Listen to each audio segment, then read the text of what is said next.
Okay, so we're going to start. So if you've come in person, you will be recording it all on this sheet, and then I will sign it at the end, and then that will go in your portfolio. Okay, so let's go through. We're going to start with cell types. What are the different types of cells? So we're just basically making sure that we know the difference between prokaryotes, eukaryotes, and what features are common to both. So fairly small point, but fairly important one because it comes up kind of throughout different units. It'll kind of come back to the difference between them and how they differ in kind of different areas. So for pro, the main thing you need to know is that it has circular DNA that's free in the cytoplasm. And of course that has implications for kind of transcription translation because they are going to happen simultaneously because of the fact that they're able to both take place in the same area because the DNA is not separated in a nucleus. For eukaryotes, they have linear DNA organized into chromosomes. So that term chromosomes is not something we use for prokaryotes. And it's of course contained in the nucleus. And they have the membrane-bound organelles, which is really just kind of a term for any sort of fancier organelles, but organelles that kind of have their own separate membranes. So not ribosomes, but things like the endoplasmic reticulum, Golgi apparatus, things like that. We're going to talk about most of the important membrane-bound organelles over the course of this, so we'll come to that in a bit. So what are some things that they both have? So they both are going to have a cell membrane. They're both going to have ribosomes for making their own proteins. And they're both, of course, going to have DNA. So all of these things that they have in common kind of point to the idea of common ancestry. So not a recent common ancestry, but suggestive of some sort of common ancestry because we can see some similarities between all types of cells that suggest they have some sort of kind of evolutionary history. On the note of common ancestry, we're going to also look at the endosymbiotic theory briefly.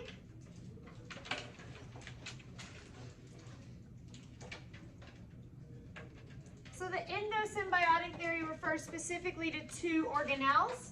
So it says that chloroplasts and mitochondria were once prokaryotic cells.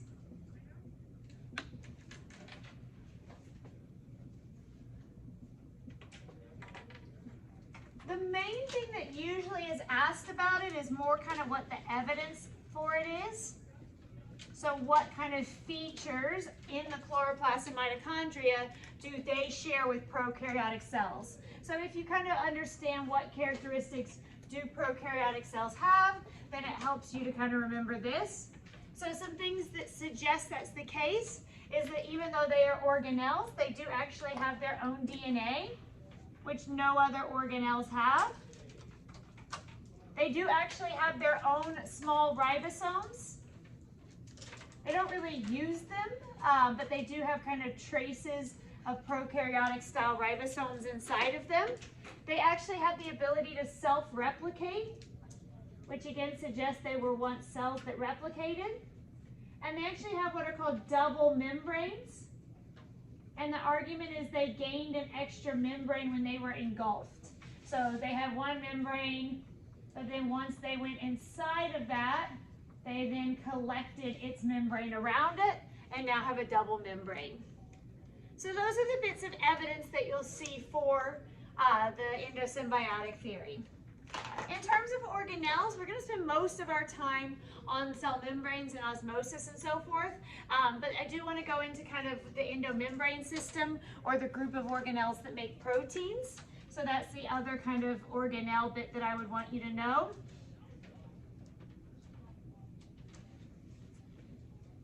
So sometimes you'll see it officially referred to as the endomembrane system. Other times you won't see it by any official term. It's just talking about kind of its function. So this is the group of organelles that make and transport proteins.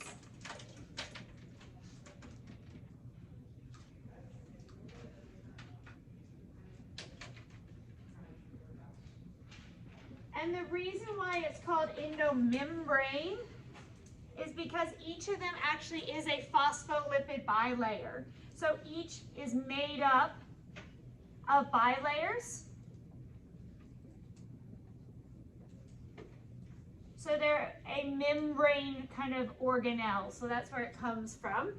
So the actual organelles that are part of this official endomembrane system starts with the nucleus itself.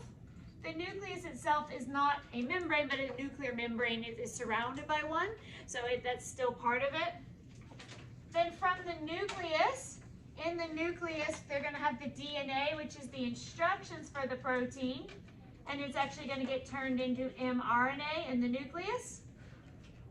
That mRNA then is going to travel to ribosomes, which are going to actually make the protein in the process of translation.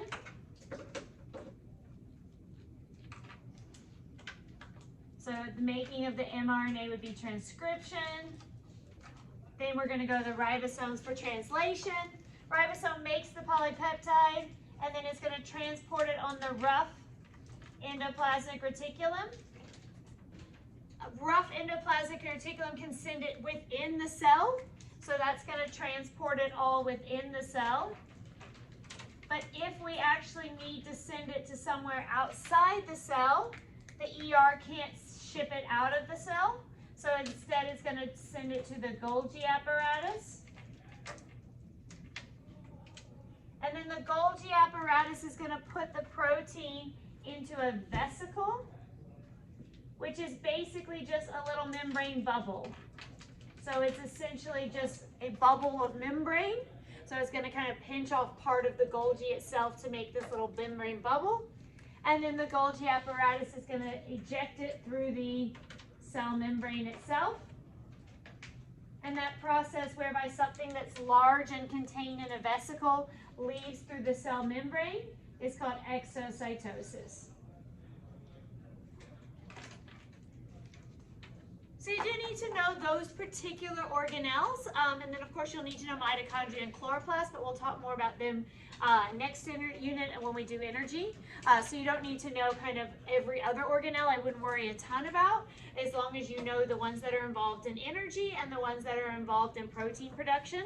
Those are going to be your most important ones. Okay, one more little kind of tiny part I want to look at.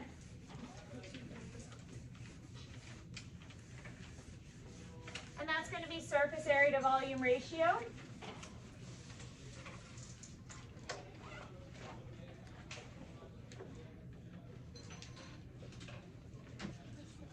And this is another thing that like every practice test I've looked at has had a question on surface area to volume ratio. So it's not something that's likely to be a huge part. Although one of the practice tests, it does have a whole FRQ on it, surface area volume ratio. So you never know when something's going to show up, but I've never seen them not ask about it. So it's certainly something that you need to know. In the context of cells, we need to know what are we actually talking about. So surface area refers to the cell membrane. So it's basically asking how much cell membrane is there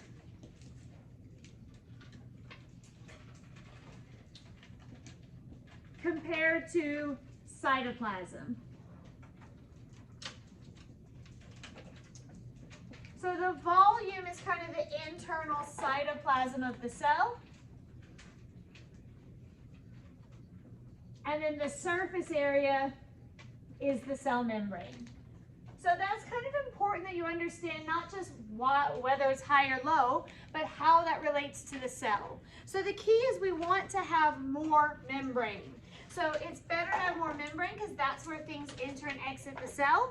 So almost always the key is going to be to have larger. So a higher surface area to volume ratio is better for most things, particularly for kind of transport and for any kind of reactions that happen in the membrane.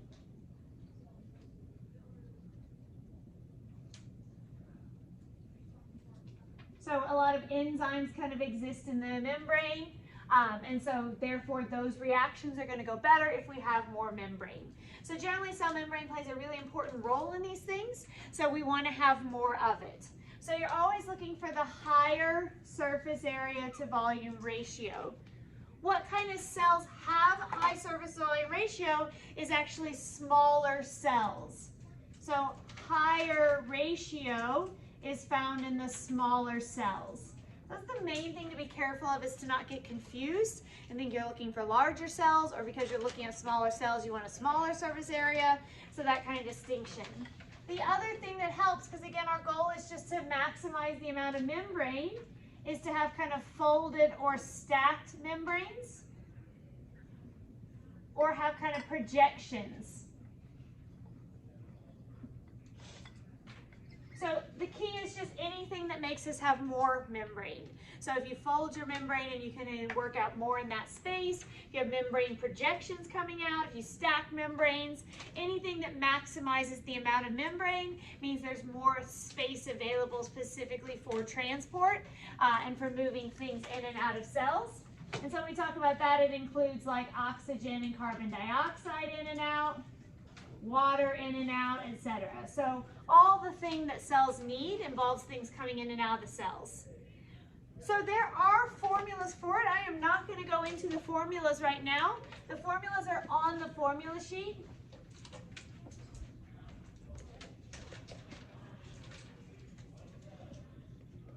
So you will not need to memorize them. All you need to do is apply them. So you don't necessarily need to worry a ton about the formulas. They're given to you. The only thing I want you to remember for that is that you do need to always divide it and simplify it to 1.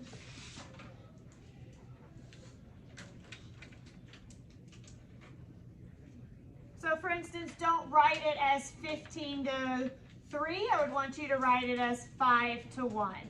So you always want to write it to 1 because that enables you to compare it with other cells. If you leave it in a non-simplified form like that, you can't really adequately compare, so that's not going to be as effective. So other than that, follow the formula sheet and you'll be fine. So not a lot to worry about on the formulas, except just that reminder to actually simplify it. If you came in after, I think my printer ran out of paper, so if you're writing on normal paper, that's totally fine. I'll sign it and say that you were still here. Okay, so now I want to do a little bit on the cell membrane, then we'll pretty much spend the rest of the time on osmosis. If you came late, just copy from somebody or my sheet before you put it in your folder so that it's complete. Okay, so cell membrane.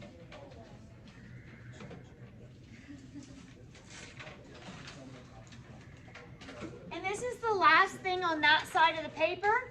So we're going to draw a little membrane and then label stuff on it. So feel free to use the remaining part of your front of your paper because everything else can fit on the back. So just letting you know how I spaced it. You space however makes you happy, but just informing you. So we are going to draw a membrane because there's really no way to look at everything that goes on in the cell membrane without kind of having one drawn to look at.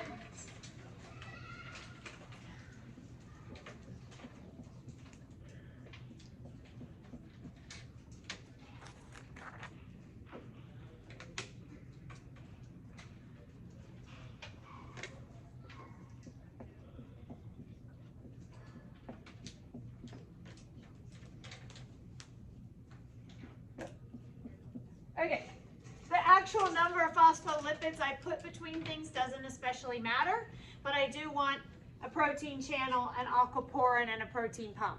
So those are kind of my 3 components of it that I do want there. Okay, so we're going to start.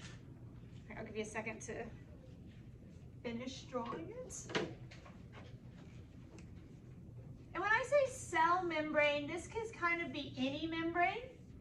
In other words, mitochondrial membrane looks like this. The endoplasmic reticulum is a folded phospholipid membrane. So I'm labeling it cell membrane, but it has any membrane in our body shares this kind of structure. So we call this, which is what your Oreos were designed after, the phospholipid bilayer. So you do need to know about each phospholipid. So you need to know that the heads are polar. So there's my polar phosphate head.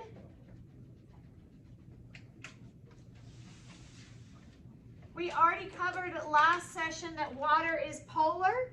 Therefore, anything that is polar is by definition water attracting or hydrophilic. So that means my little polar water molecules out here can get right kind of close to it. There's no repulsion. So that's important because both the inside and the outside of the cell is surrounded by water. So we need to be in a situation where it's not pushing against that water on the inside and outside. Then my non-polar tails are lipid-based. So these are my lipid non-polar tails because they have long carbon hydrogen chains that are uncharged. So they're long CH chains that don't have any charges, and so therefore they are non-polar. And anything that is non-polar is not hydrophilic but hydrophobic, which is actually beneficial because we want it to not dissolve in water, or you would have no cell membrane. All of it would just dissolve in the environment. So it helps it maintain its shape by giving it kind of a non-polar area. Couple of things to help maintain kind of fluidity. So first of all, I drew this all with a kind of straight line saturated fats. If that was the case, it would actually pack in too tightly. So some of these are actually going to be unsaturated fatty acids.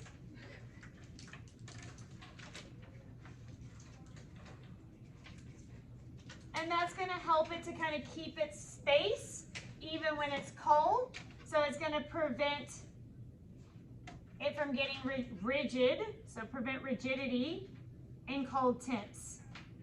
So we don't want them to come too close together, or we would actually start to not allow any flexibility, and then the cell wouldn't be able to move and function as well. So we kind of deliberately keep them at arm's length. The other thing that we're going to have is cholesterol, and that's going to do the opposite. It's going to keep them attached so that as it gets warmer, they can't pull too far apart and then dissolve, so they force them to stay together. So cholesterol keeps them attached even in hot temps. So we don't need to have it next to everyone, but enough places that when the heat comes and they start to expand, we don't lose our membrane altogether. So there's our cholesterol.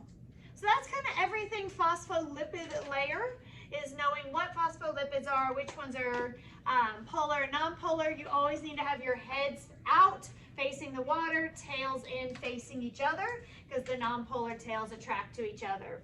So now let's look at how things move through it, and then we'll talk about kind of our transport proteins. So not very many things can move directly through the membrane. The only things that can move directly through is if they're both small and non-polar.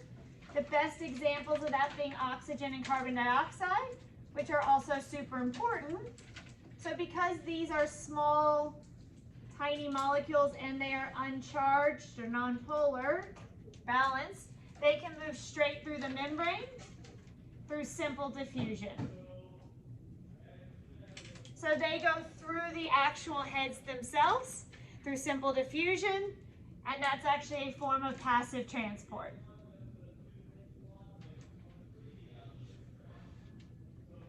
If it's passive transport, just a reminder, that means they're moving from where there's a high concentration of them to where there's a low concentration.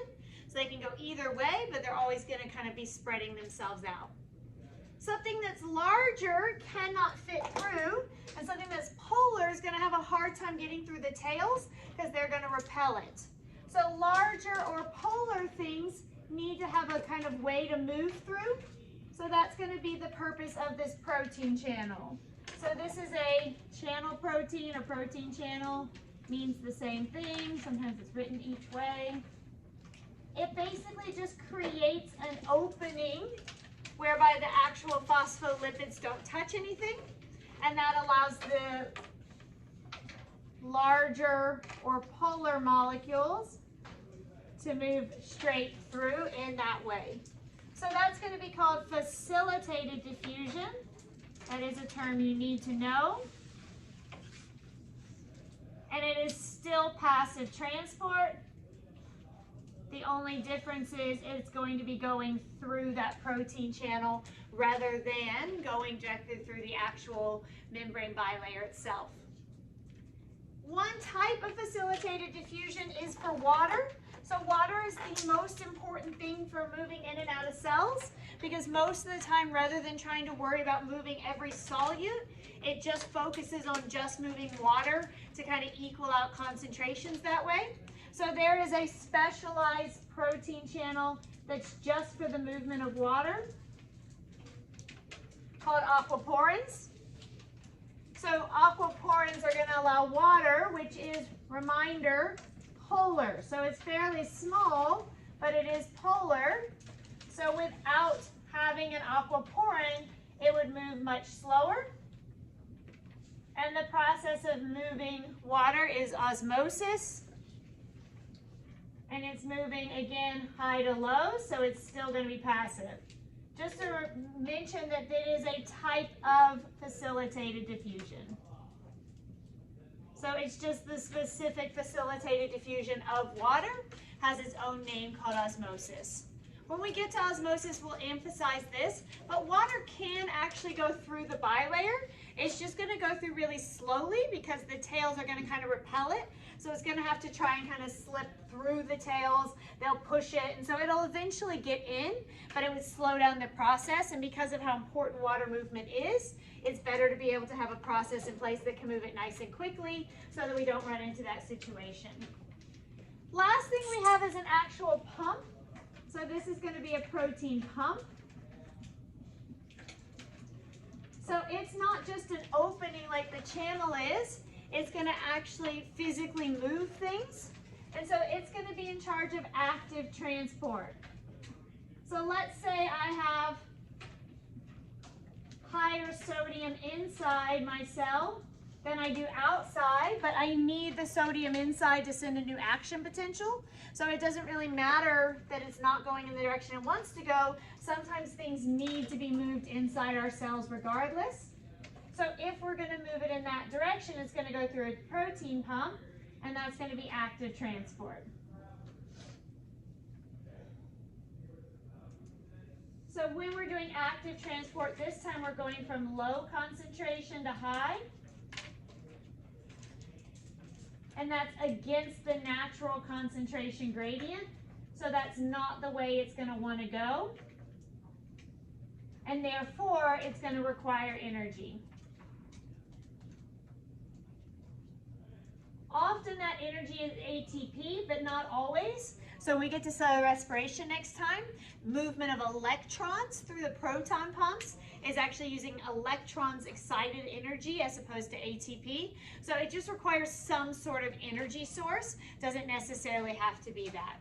So just a reminder, anytime we're talking passive, we're talking high to low, no energy required, because that's already the way they want to go. So they're going from high concentration to low, which is with the natural concentration gradient, and so we're not going to require any energy.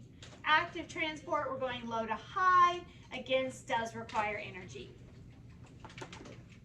Okay, so that is our membrane in general, and also a review of diffusion, active, passive, transport, facilitated diffusion. The rest is going to be on osmosis. So there is like on one of the practice tests, there's like a massive 6-question all on osmosis. I haven't seen a test yet that doesn't have a minimum of about 3 questions on it. So it is going to be assessed. So you have to be really good with understanding water movement. So that's what we're going to spend our next kind of 20-ish minutes on. And then we'll wrap up with kind of a little bit on graphing.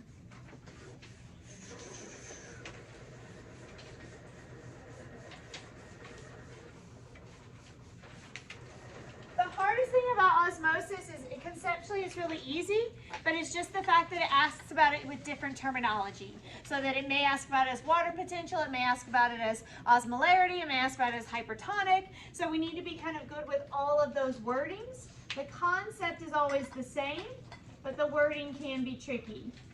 So we just kind of said this before, but let's just be very clear that it is the passive transport. So specifically, therefore, the movement from high amounts of water to where there's low amounts of water through Ideally an aquaporin, because if we go through an aquaporin, it'll be fast, or through the membrane, but that'll be a slower process.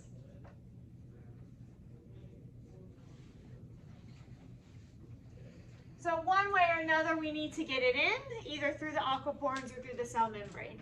The other thing you'll sometimes see is an FRQ will be about something else, but it'll throw in a question about osmosis or about aquaporins and so forth. So it does show up quite a lot. So we're going to look at the 3 ways you need to know it.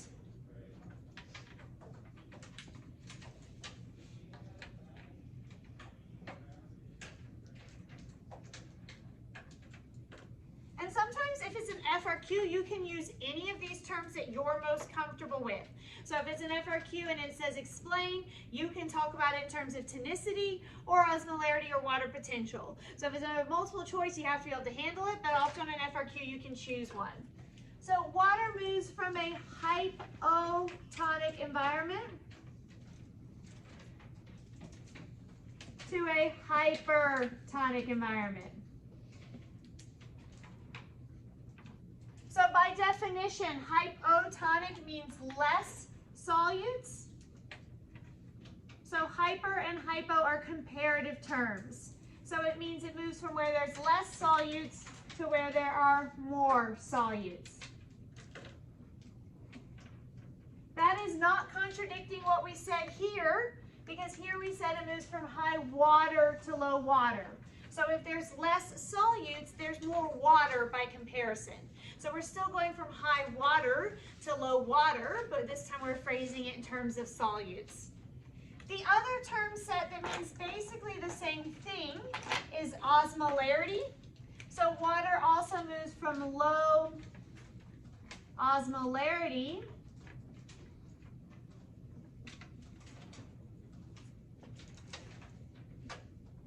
to high osmolarity. The only difference in these is it's not a more or less, it's just a reference to whether there's lots or few solutes. So low osmolarity is just a way of saying that there is an overall low number of solutes, whereas high osmolarity is referring to a high number of solutes.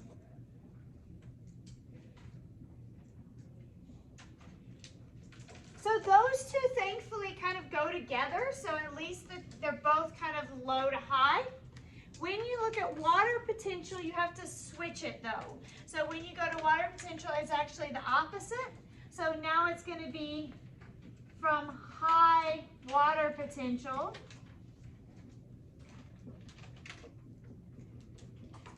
to low water potential.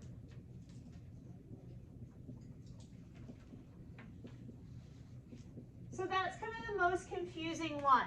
So water potential is defined as the freedom of water to move. So high water potential literally means potential to move. So water has a high potential to move because it has low solutes. So if it doesn't have solutes kind of loading it down, it's more free to move. So the less attachments you have in life, easier it is to move. So that's kind of what the concept there is. And so from high freedom to move to low freedom to move. There is a formula, it is on your formula sheet. We're not going to spend a lot of time on it, but you could have to calculate it. The main thing is just a couple things that you know what they mean. So when it comes to water potential, you could have to calculate it. That's the symbol for water potential, is solute potential plus pressure potential. The main thing to remember is that pressure potential is 0 unless it's a plant cell, in which case it would be given.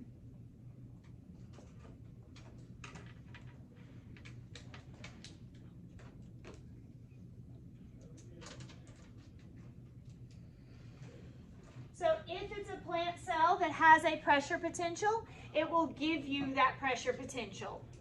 So most of the time, in most cases, the water potential is the solute potential.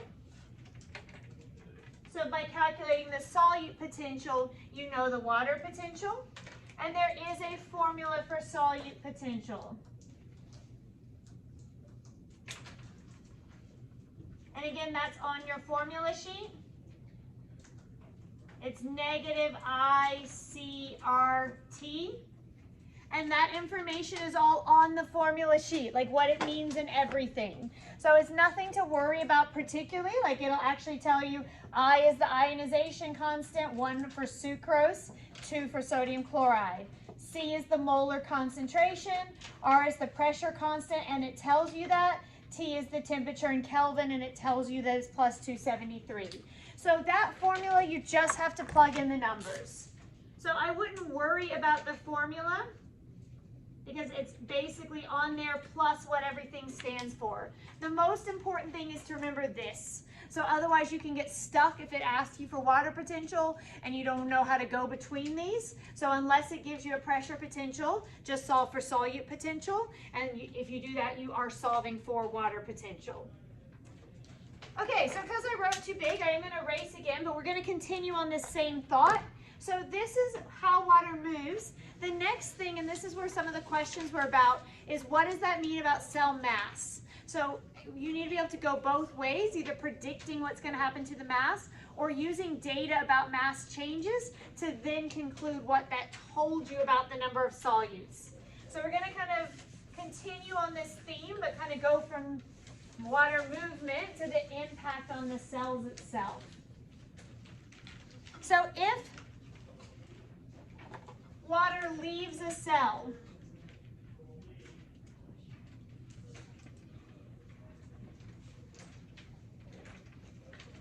and generally water is going to leave a cell because it is in a hypertonic environment, which means the environment is going to be really sugary or salty. So it's placed in something that has a lot of solutes. That's going to cause the water to go out of the cell, and as a result, the mass is going to decrease.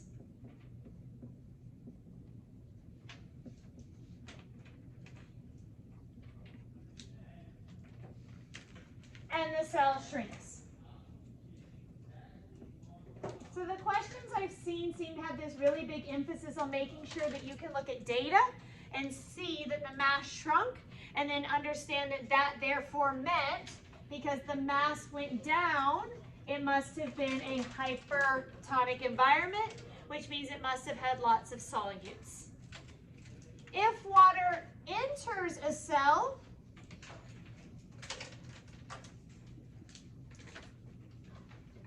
and that's generally going to happen because it was a hypotonic environment, which means low solutes. So that could be like pure water or something that's really dilute. The result on the cell is that it's going to increase.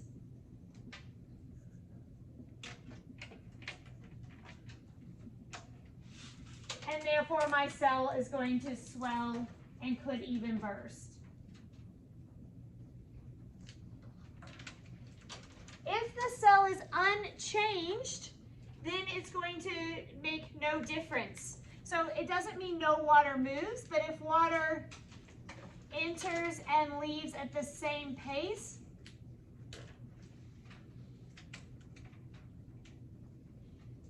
then it's telling you that therefore it is in an isotonic environment, and that is important. So you would need to identify that in whatever environment where there's no mass change, that is the isotonic environment for that cell.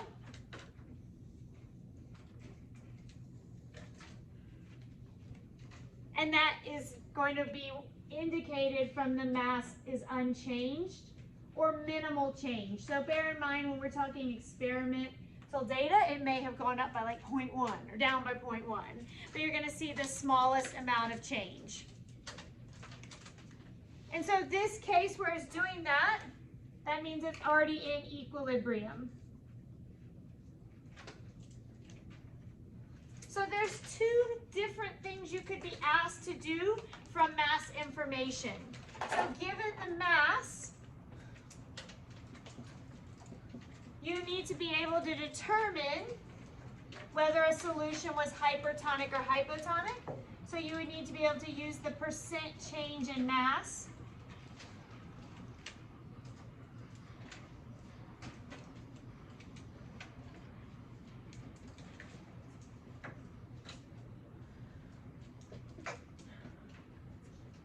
To say, is it hypertonic or hypotonic? Or does it appear to have lots of solutes or low solutes?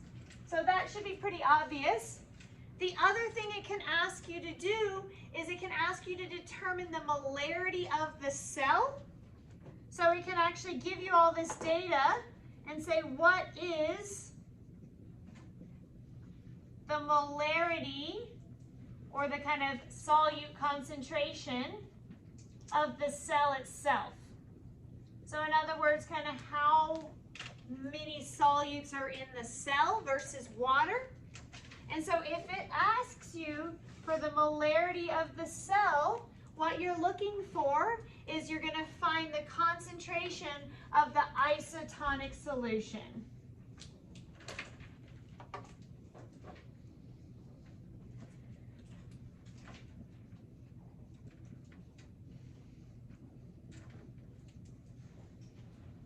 And so you're going to identify the isotonic solution, which is the one where the mass is unchanged, and say, okay, if that's the isotonic solution, then that must be the one that has the closest to the concentration of the cell. So if we took a cell and we put it in 0.6 molar concentration and it shrunk, and we put it in 0.2 molar concentration and it gained, but then we put it in 0.4 molar concentration and stayed about the same, that's telling me that that cell has around a 0.4 molar concentration. So that's kind of a skill thing you need to know. So hopefully that kind of covered all the things you could be asked about osmosis. I didn't go into a lot on the actual calculations, because I think they're pretty straightforward, but it's more about being able to interpret what it means for the cell. Last thing we're going to do, we should be able to wrap up at 3:30, but I'm just kind of going through the different skills every time. So we're going to do what's left on the back, just a little bit on graphing real quickly.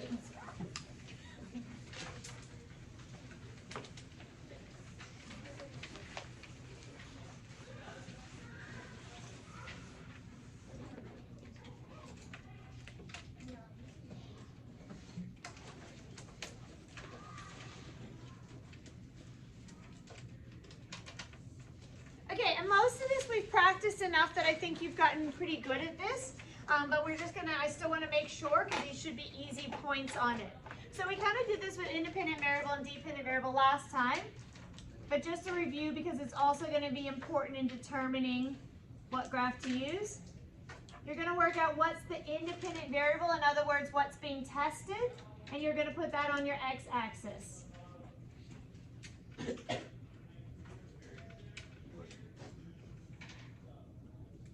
You're going to work out what's your dependent variable, and you're going to put that on your y-axis. I would label your axes first.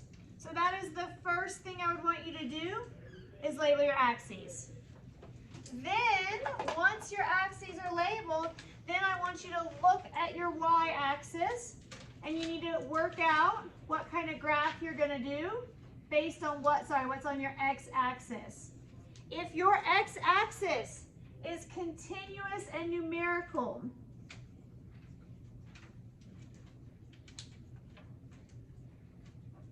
in other words, it's going up from 2, 4, 6, 8, 10, or 100, 200, 300, 400, anything that's a clear kind of continuous number. So I just include continuous because if it was something like 2, 21, 78, those are numbers, but that's not a continuous scale. Then that tells you that you're making a line graph.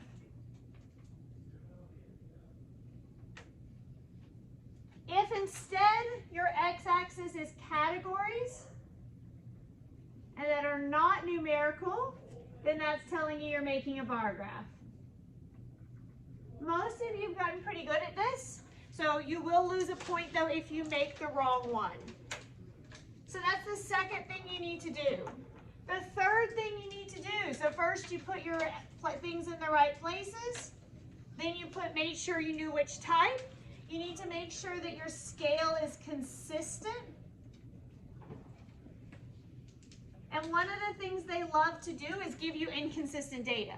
So particularly if your x-axis is actually, you're using a line graph, and it might say, okay, we're going to give you the information for 5 degrees, 10 degrees, 20 degrees, 30 degrees. You can't just use those as your 4 things. If you decided you're doing a line graph and you made a scale, it must be consistent. So consistent scales even if data is not. So if your data skips around, that doesn't matter.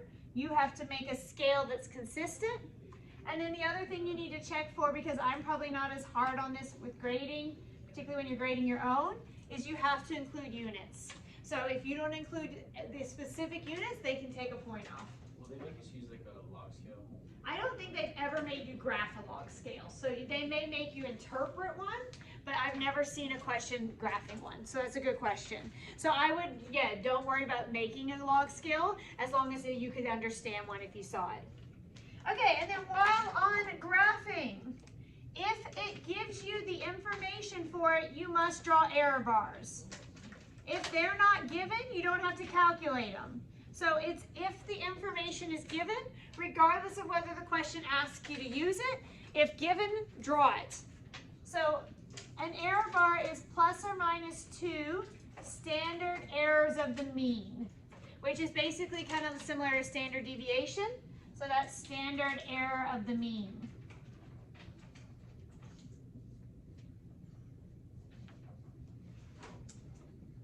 Now technically, the formula for standard error of the mean is actually on your formula sheet. I have never, ever seen a question that made you do it. So if they make you do it, I'm sorry, but it probably wasn't worth your point anyway. So it would take a really long time. So anytime I've ever seen it, that's been given. So if it's given, draw error bars, regardless of whether the question ever refers to them. If the data has that, usually it's in parentheses next to the mean, draw your error bars. If it's not given, don't draw error bars.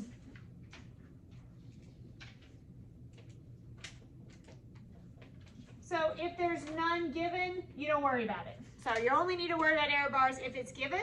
It looks like it's given more often than not, so I would say most likely they will be included. And so just a reminder, when you draw the error bars, you need to draw a line above and below the mean by that amount, and then connect them.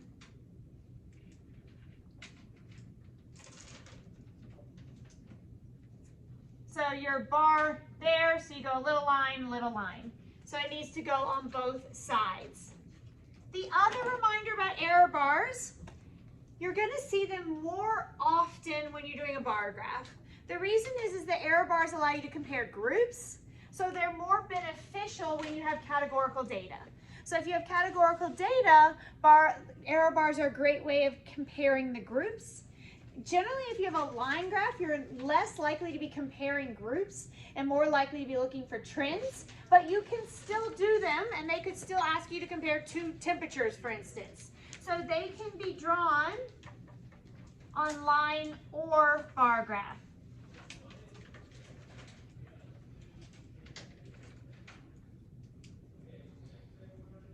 So just because it's a line graph doesn't mean it can't have error bars, even though they have the word bar in them. It just means that, like, here's your line graph, and you have to draw little bars on your line graph. So if it gives it to you, draw it either way. I generally see them give it less often on line graphs. I don't know if they're like, it's already hard, we're already making them do a line graph. But I've never really seen them give a bar graph lately that doesn't have error bars. Okay, and then that's how you draw them, and then we need to review, and hopefully this is old news to you guys.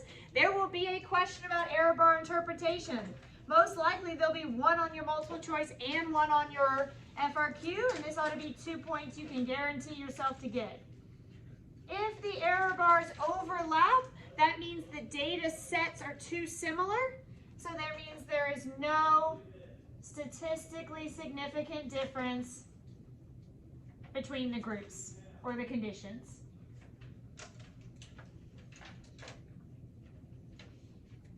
error bars do not overlap,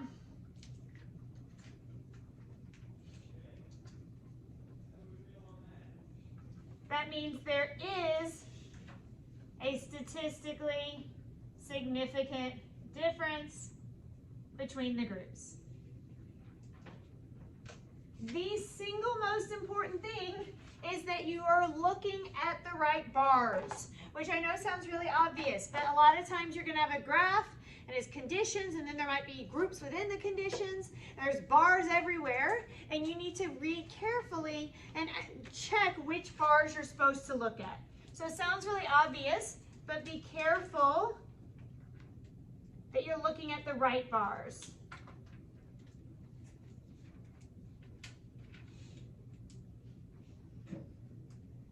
So usually it doesn't ask you to compare all of them. It might say at pH of 5, is there a difference between the enzyme and no enzyme group? Okay, well that's what you're looking at. Or it might say, is there a difference in the no enzyme group between pH of 7 and pH of 3? So a lot of times there's lots of bars and the question's only asking you about a specific set. Or sometimes in an FRQ, it might be asking you for all the bars, in which case you need to look at every combination. So just make sure when error bars are involved that you're using the right combinations to actually interpret. All right.